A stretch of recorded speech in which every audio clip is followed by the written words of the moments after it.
talk to us a little bit about how you got into this work. You probably were not a 10-year-old kid when your friends were saying, I want to be a police officer and fireman. You said, I want to be a miracle hunter, which if my 10-year-old kid said that, I think it's the coolest thing in the world. And maybe after they watch this, they will say that. But how in the world did you get into this?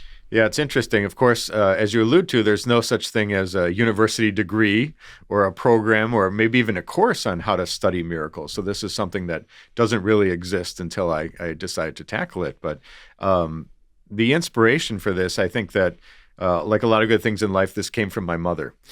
So when I was young, I grew up Catholic, and she would tell me this story about a miracle that happened in our own family related to her mother, my grandmother. So when my mother was very young, my grandmother fell away from the Catholic faith, as the story is told to me. And she not only stopped going to Mass, but she became antagonistic towards the faith, started throwing away the rosary beads and the statues in the house, and even questioned the belief of her own children. And my mother, who was distraught at the time that her own mother had lost her faith, began to pray to God, as many of us do, make a deal with God. And she said she knew about Our Lady of Guadalupe, and this is in 1950s white America, where Our Lady of Guadalupe isn't really known well. And my mother said, God, if you bring my mother back to the faith, I will become a school teacher someday when I grow up.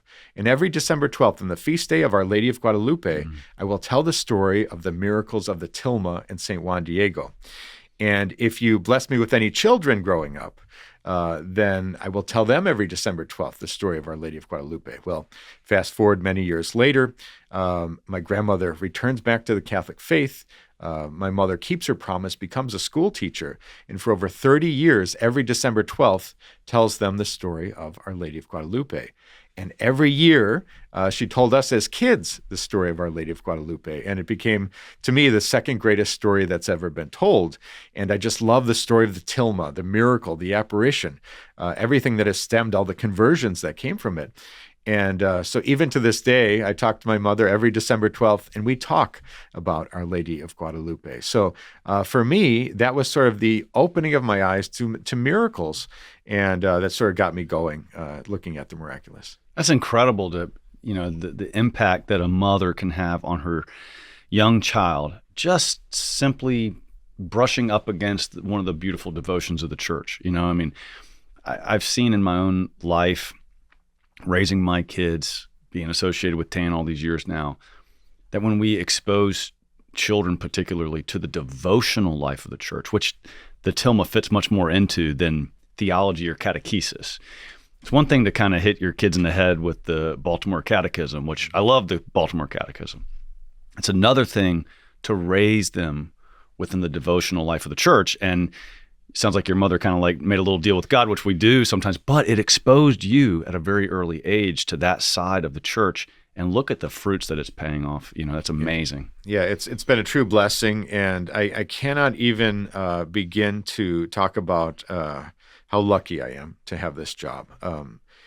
The reason I do what I do is because there's a lot of people with questions out there, a lot of people with lack of faith, and things like miracles can actually crack the door open to faith. Maybe it shouldn't be the basis of our faith. Even Jesus would say that don't go chasing miracles, but this really opens us up to faith. And I think that I do this research, I do these television series, I do the radio show, I write the books. So maybe people read it and say, wait a minute, is that real? Is that something I can look at further? And maybe that opens them up to a relationship with Jesus. So my hope is that this opens people's eyes a little bit. Hey, thanks guys for checking out the Conor Gallagher Show. Please take a moment to like, subscribe, or comment, or whatever you got to do to support it. And I appreciate that very much.